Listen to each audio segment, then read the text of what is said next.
Fala pessoal, tudo bem? Semana do Grande Prêmio do Brasil. É uma semana super, hiper importante para quem gosta de Fórmula 1 e principalmente para os brasileiros que gostam de Fórmula 1.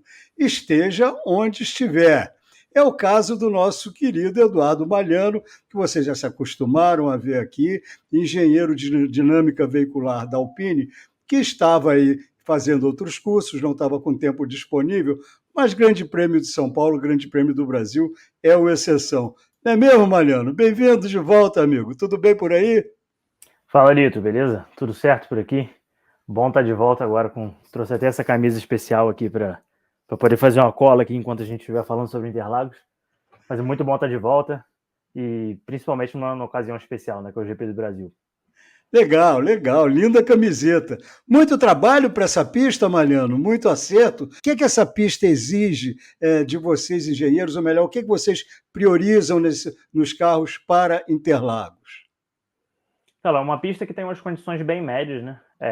Apesar de ser uma curva que provavelmente é a segunda ou terceira com maior altitude do calendário, com 800 metros. Isso não chega a afetar tanto a performance dos carros quanto afeta no México. No México, a corrida que a gente teve agora, que nem sei a altitude, é 2.000 e poucos metros de altitude. 2.240, É Mariano. bem preciso aí. Agora com os 800 metros de São Paulo, assim, é uma coisa que talvez o piloto conseguisse sentir se ele conseguisse fazer uma volta no Interlagos a nível do mar e depois fazer uma volta em Interlagos a 800 metros de altitude, provavelmente ele sentiria a diferença. Teria uma diferença ali no top speed também. Mas como não é uma altitude tão alta, acaba não afetando muito o setup do carro. E como eu falei, a gente vai ver algumas métricas aí, questão de potência de frenagem, a escolha do nível de downforce aí não chega a ser tão difícil, né? Você pode cair naqueles grandes dilemas que você cai às vezes, né? De você ter um carro que seja melhor de reta e pior em curva, aí você prioriza a corrida para fazer ultrapassagem melhor e defender posição melhor, ou então você prioriza o qualifying. Você pode ter essas dúvidas aí, mas normalmente não chega, nunca é nada extremo, né? Você vai cair sempre ali nas condições médias de setup do carro. Falando aqui de algumas curvas específicas rapidamente, né? Você tem a curva 6 do Laranjinha, que é uma curva de alta, mas se você comparar ela com outras curvas no calendário, existem curvas, inclusive até mais rápidas que ela. A curva 10, que é o Bico de Pato, ela é uma curva bem lenta, mas, de novo, existem outras curvas no calendário, em outros circuitos também que são tão lentas quanto ela. E a subida que você tem da curva 12 até a curva 1, né, que tem a curva do Café ali onde a 14, a 12 é a junção, e a curva 1 seria a primeira curva do S do Senna. Então, toda essa subida aí é uma coisa bem específica de Interlagos, mas não chega a afetar nada, assim, você não vai fazer um setup diferente do carro por causa dessas curvas, fazer uma coisa que você não faria em outras pistas, né, por causa dessas curvas. Agora, a curva mais importante seria a 12, a junção, porque daí para frente é um trecho longo de pé no fundo, né? Seria importante, seria mais importante delas? Sim, muito provavelmente, principalmente você tem uma boa saída de curva. É uma reta longa, se não me engano, passa uma reta, parafraseando o Galvão, né, uma reta meio curva, aí da 12 até a 1. Mas é pé embaixo, né? Assim que você sai da 12, é pé embaixo até a curva 1. E como é em subida também, não só o fato de ela ser longa, mas o fato de você ter a própria inércia do carro, de você levar essa inércia do carro ladeira acima, é muito importante você ter essa tração, uma tração boa saindo da curva 12 para você conseguir garantir um lap time bom, ou então defender uma posição ou atacar o carro da frente, né? Essa é uma pista em que você trabalhou já nos tempos que você estava no Brasil, estava trabalhando na Porsche, fazendo telemetria, seus primeiros passos, né? Mas é uma pista que você conhece, tem até uma ligação. Vamos fazer o seguinte: vamos botar no ar aqui uma volta do Hamilton e você vai comentando curva a curva, passo a passo. Vamos lá. Essa aqui é a pole de 2021 do Hamilton. A razão pela qual a gente está pegando 2021 e não 2022 é porque ano passado foi um qualifying meio conturbado, acabou sendo a pole lap acabou sendo do Magnussen na chuva. Então a gente vamos voltar aqui para 2021 e pegar uma volta mais limpa, né? Então só para contextualizar aqui, né, que a gente está saindo lá daquela curva 12 lá embaixo, está subindo a ladeira. Aqui a subida meio que já meio que se estabilizou aqui. Você já chegou quase que na parte mais alta do circuito, e onde você começa a volta, a linha de chegada, né, o start-finish line é logo ali na frente, e eu vou dar play aqui e a gente vai seguindo.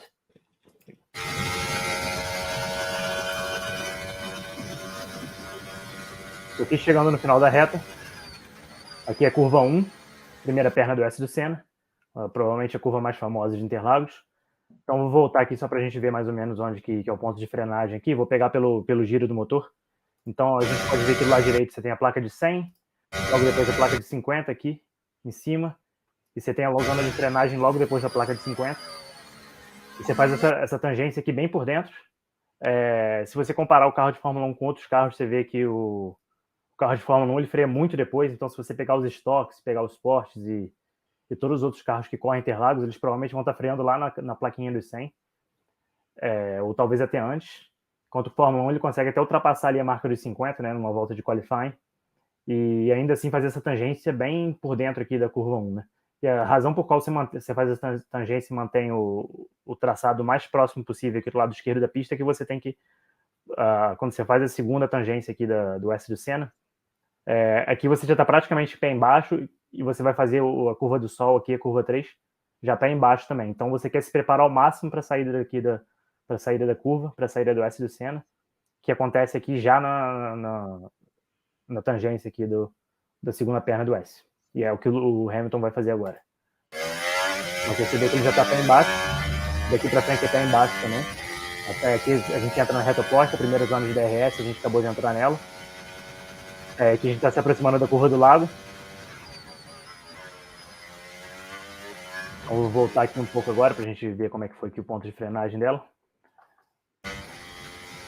Estamos nos aproximando aqui mais uma vez da curva do lago. Aqui do lado você pode ver que acabamos de passar da placa de 150. Aqui nos aproximando da curva do lago novamente. Então aqui a placa de 150, passando por ela agora. Placa de 100, placa de 50, e a frenagem vai acontecer mais ou menos aqui nesse ponto, mais uma vez bem tarde, comparado a outros carros, né, graças à quantidade de downforce que esses carros têm. Então aqui essa curva não tem muito mistério, faz a tangência aqui e você espalha logo na saída. Você tenta não pegar muito essa zebra da saída aqui, porque ela tem esse segundo estágio da zebra aqui, ele pode ser bem ruim para o carro, né? Até se você encaixa o carro, a parte central do carro aqui nessa parte da zebra, pode até danificar o assoalho do carro. Então você espalha o carro, mas não tanto. Você tem que ser tem que saber fazer isso muito bem, com bastante compromisso. Daqui para frente você está embaixo. Até que a gente chega aqui mais uma vez em uma curva de alta. Chegamos em mais uma curva. É o laranjinha, que é aquela parte de alta que eu falei da pista. E o carro ele vai frear bem em cima da curva lá na frente, aqui mais ou menos na placa dos 50. E vai tocar o freio, não é uma frenagem muito forte, vai fazer uma ou duas reduzidas. E é uma curva bem difícil, a tangência dela é bem difícil. A gente vai ver aqui agora. Você faz duas tangências, você faz uma na entrada, você espalha um pouco, depois você puxa a tangência de volta.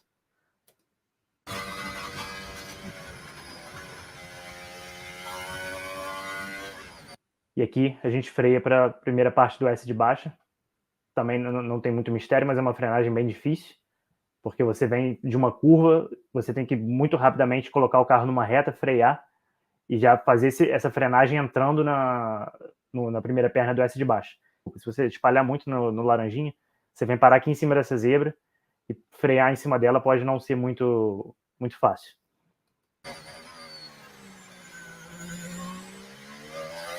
Aqui é uma curva bem longa, tem que ter paciência, principalmente nessa saída de curva. Aqui é a parte mais baixa a curva mais lenta do circuito, né, que é o bico de pato. Bico de pato. Apesar de ser apesar de ser um miolo da pista, né, uma parte bem de baixa, com bastante curva, você acaba vendo muita gente fazendo ultrapassagem aqui, porque é uma frenagem, apesar de você não estar muito rápido ao chegar nessa curva, é uma frenagem até relativamente forte. Então existe margem para fazer ultrapassagem nessa parte da pista, assim. Vou até voltar aqui para a gente rever essa parte.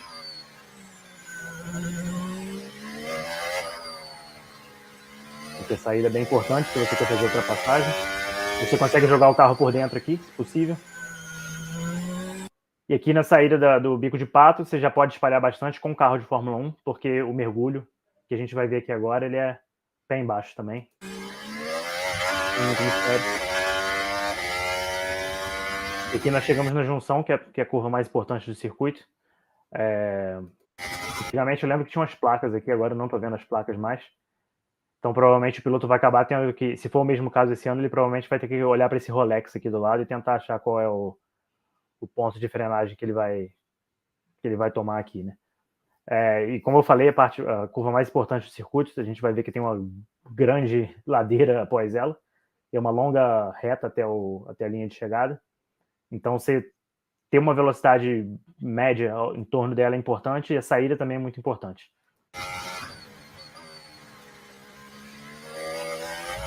Essa zebra aí pode até atrapalhar a estacionar.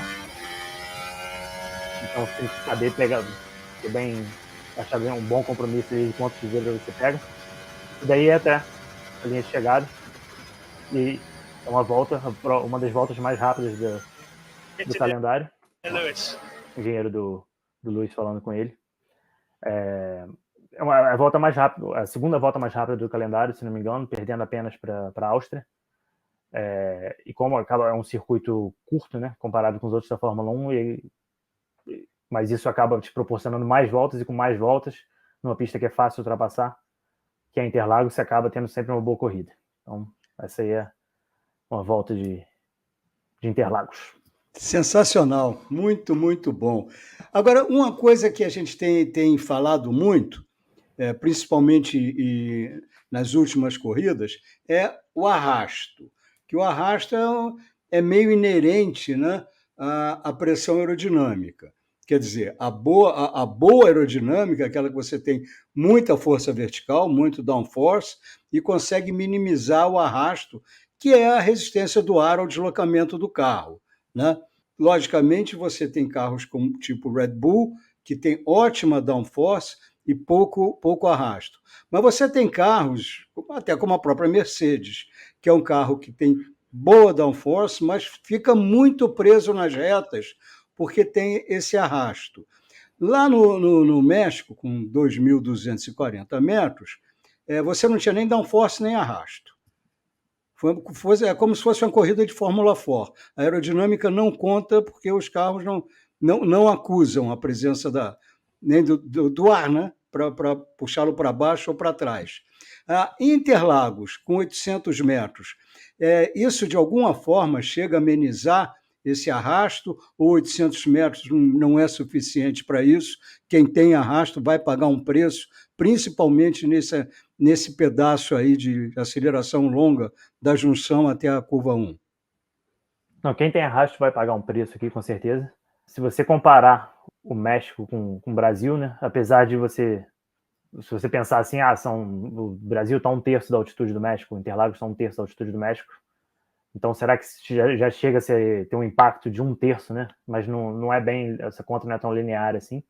Se você conseguisse comparar, se você conseguisse trazer Interlagos para o nível do mar, dar uma volta e depois comparar com o mesmo carro em Interlagos no nível de São Paulo, né, na altitude de São Paulo, você conseguiria ver uma diferença, estaria provavelmente mas talvez uns 3, 4 km por hora de diferença nas retas, com certeza uma queda de performance nas curvas, mas também ia ser pequeno ali, talvez uns 3 ou 4 km por hora também nas curvas de alta. Existe a diferença, ela é notável, a diferença, principalmente para a gente que está na fábrica, que está simulando, que a gente consegue com precisão, né, aferir o efeito, né, da densidade do ar. Esse efeito não chega a ser tão grande quanto no México, né? Então, se você vier aqui com arrasto, você vai pagar o preço, com certeza. No México, você traz a asa de Mônaco, coloca no carro, e se você não tem nem dúvida que aquela asa é a asa errada. Ela com certeza é a asa certa.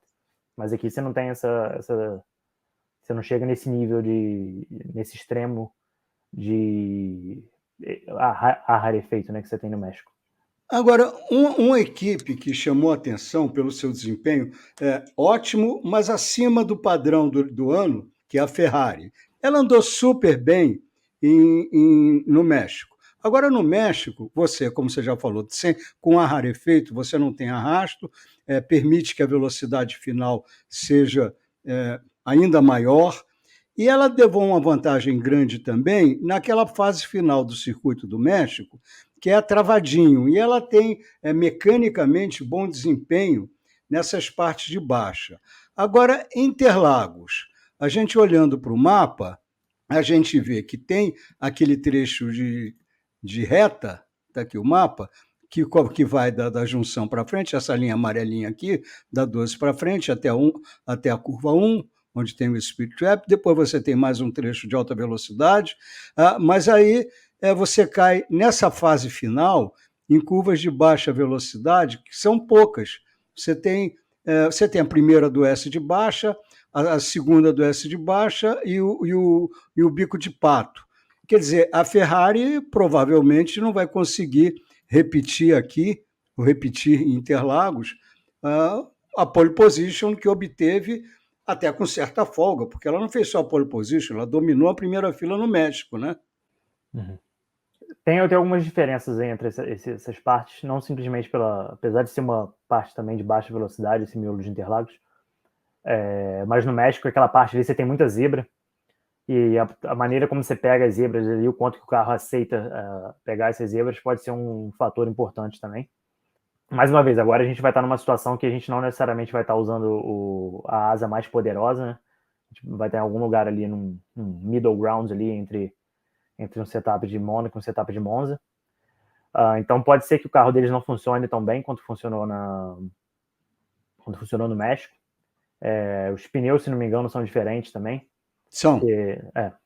Então, assim, tanto essa parte tem muitas variáveis que podem influenciar isso, né? O carro ser bom em curva de baixa no circuito não necessariamente pode ser a mesma coisa em outro por diversos motivos, né? Pode ser pneu, pode ser própria aerodinâmica, que eu sei que muita gente fala que a aerodinâmica entre aspas, né, só funciona em alta velocidade. Isso não é o caso na Fórmula 1, porque os carros hoje em dia são tão aerodinâmicos que até numa curva de 80, 100 km por hora a aerodinâmica faz diferença, assim.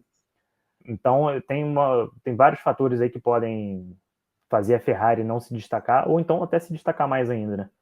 E eu acho também que a Ferrari estava com um motor muito bom no México.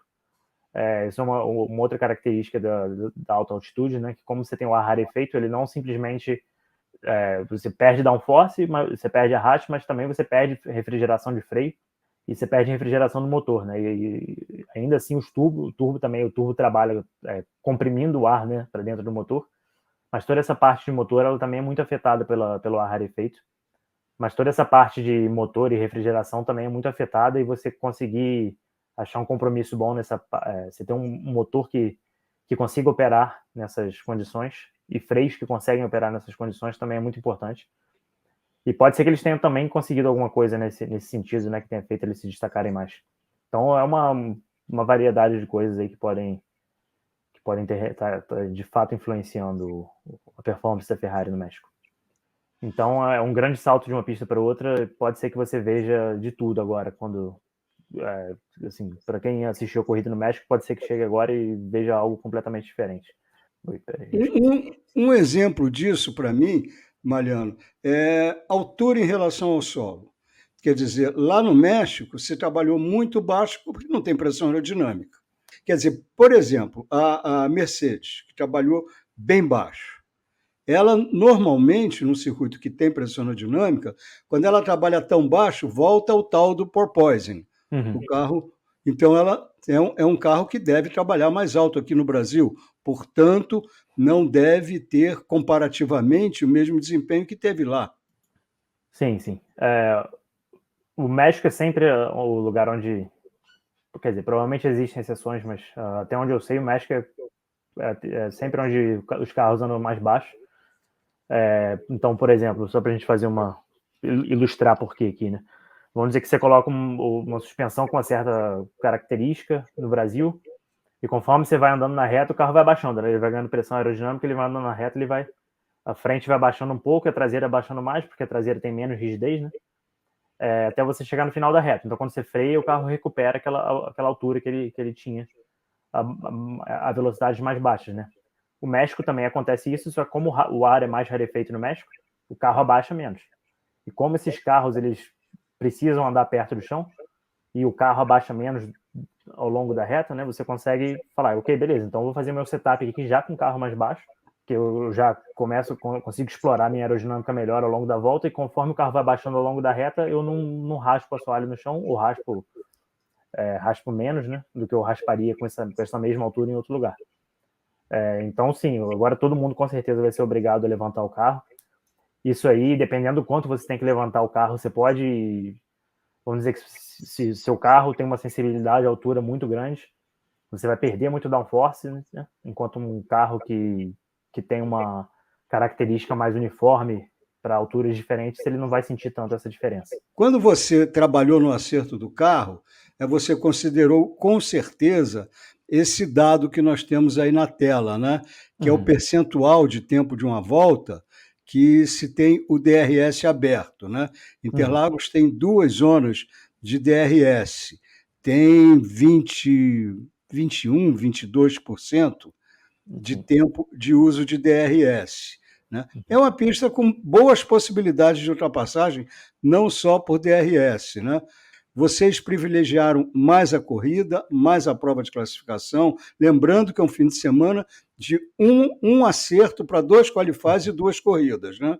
Quer dizer, só 1 hora de teste. O que vocês privilegiaram mais, ou foi empate? Igual qualify, igual corrida? Isso aí rola muita conversa, né? Às vezes você chega até às vezes, se você tem dúvida, você chega até a testar no simulador qual asa que você vai escolher. E se você ainda assim tem dúvida, acontece às vezes de você botar um carro em um nível aerodinâmico e o outro em outro, no P1, aí você faz uma decisão, no caso, agora direto para o qualifying, você decide qual aerolevel, qual asa você vai usar, né? Mas o tempo de DRS aí, ele chega, no caso de Interlagos, é bem médio, né, esse tempo. Tá quase que literalmente no meio desse ranking aí. Mas o que o DRS acaba influenciando nesse acerto, né, de asa traseira, é que como você consegue, com o DRS, você consegue carregar mais downforce, e quando você abre o DRS, você se livra do arrasto, você você meio que esquece a penalidade que você teria de estar andando com muito downforce e estar perdendo performance em reta. Então você acaba no qualifying, você acaba sempre tendo uma preferência por ter mais downforce. Mas às vezes pode chegar que você chega lá na corrida, você não tem a DRS, aí todo aquele arrasto extra que você está carregando por causa da asa, não vale muito a pena porque você não está usando o DRS.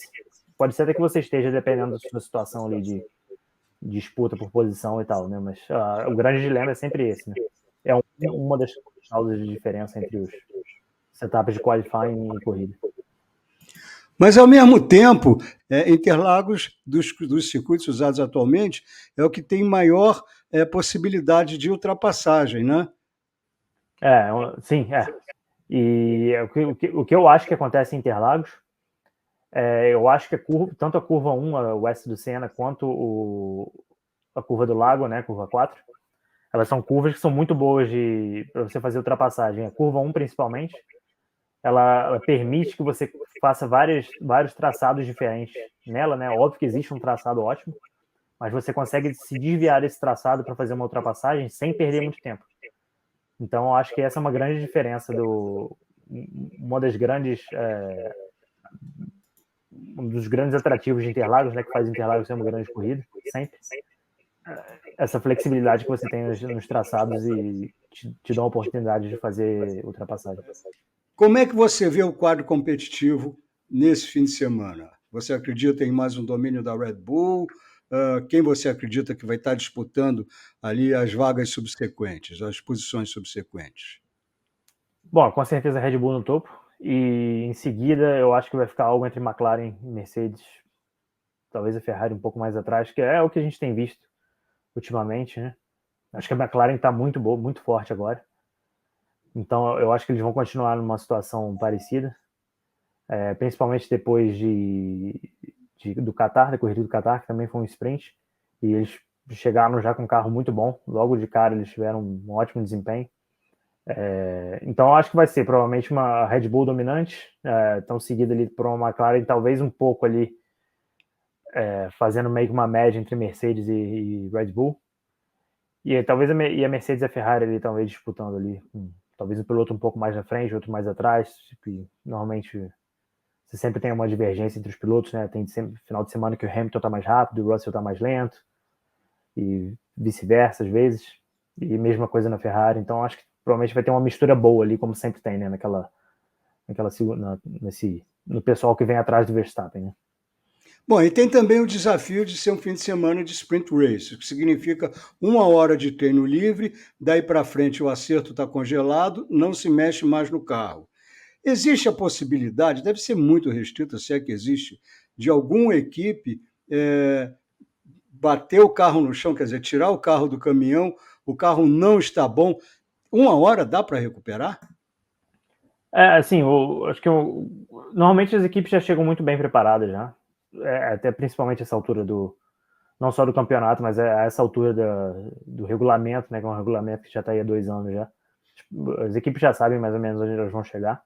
Acho que o principal problema, que foi uma coisa que a gente até viu nos Estados Unidos, agora no Texas, foi tanto o Hamilton quanto o Leclerc foram eliminados, foram desclassificados da corrida, né? Que viram que ele tinha muito desgaste no plank, né? Que aquela tábua que a gente tem debaixo do carro, né? A prancha. A gente tem aquela placa debaixo do carro de madeira no final da corrida. A FIA faz medições ali em certos lugares naquela prancha para saber se teve um desgaste que excedeu uma certa quantidade, né? Se esse desgaste excedeu uma certa quantidade, o carro está desclassificado. Isso aconteceu agora em Austin, e a principal razão por qual isso aconteceu é porque aquela prancha ali, ela normalmente tem que fazer um qualifying em uma corrida só, e você tem 3 sessões antes do qualifying para você entender onde que o seu carro está, né? Só que num final de semana de sprint, você tem uma sessão e depois você já entra no qualifying, é parque fechado. Então essa prancha ela vai ter que fazer 2 qualifyings e uma corrida e 1/3, né? 4/3 de corrida. O que acontece é que se você errou ali, se você deixou o seu carro muito baixo ali e pode ser questão de milímetros, às vezes 2 milímetros mais baixo do que ele deveria, tá? Durante todas as sessões você talvez consiga acumular muito desgaste nessa prancha e tem uma eliminação. Acho que isso que é o mais crítico, acho que foi o que pegou a Mercedes e a Ferrari no último sprint, né? Você conseguir... E envolve um pouco de sorte, porque não tem como você saber. É uma coisa que é muito, muito difícil de prever. Você tem uma ideia, mas é difícil você cravar bater o martelo e saber exatamente onde você tem que correr com o carro para evitar. Agora, isso se aplica somente à prancha ou tem mais alguma parte do carro que você tenha que jogar também nessa fase, não vou dizer de adivinhação, mas de um cálculo distante? Não, assim, óbvio que você pode errar algum compromisso que você fez, então você pode, por exemplo, questão da asa, você pode ter 2 asas traseiras em mente para trazer, aí na hora você faz uma decisão, você acaba tomando a decisão errada. Mas não vai ser algo que vai te levar a ser desclassificado de uma corrida nem nada. Talvez você tenha uma performance não tão ótima quanto você teve, né? Você pode também fazer uma escolha vamos pensar, sei lá, algum compromisso de andar talvez com um carro mais rígido ou menos rígido. Aí você faz a corrida com um tipo de acerto, depois da corrida você percebe que você talvez deveria ter feito outro acerto. Isso pode acontecer com certeza, mas elas não chegam a ser... É mais um ajuste mais fino do que uma consequência tão trágica quanto o caso da Mercedes e da Ferrari no Texas. Você, como engenheiro, prefere o fim de semana normal ou esse desafio extra da Sprint Race? O bom do Sprint Race é que é menos... você tem a preparação para o evento, ela é mais crítica, obviamente, mas quando você chega sexta, você faz o P1, acertou o carro para o qualifying, você já não tem que pensar muito mais, né? Então acaba sendo mais fácil. A parte de operacional, né? Na pista. Ela acaba sendo mais fácil. Mas tira um pouco da graça também, eu acho. Tem alguns finais de semana que o trabalho é bem legal, tanto na parte da pista quanto na parte da fábrica.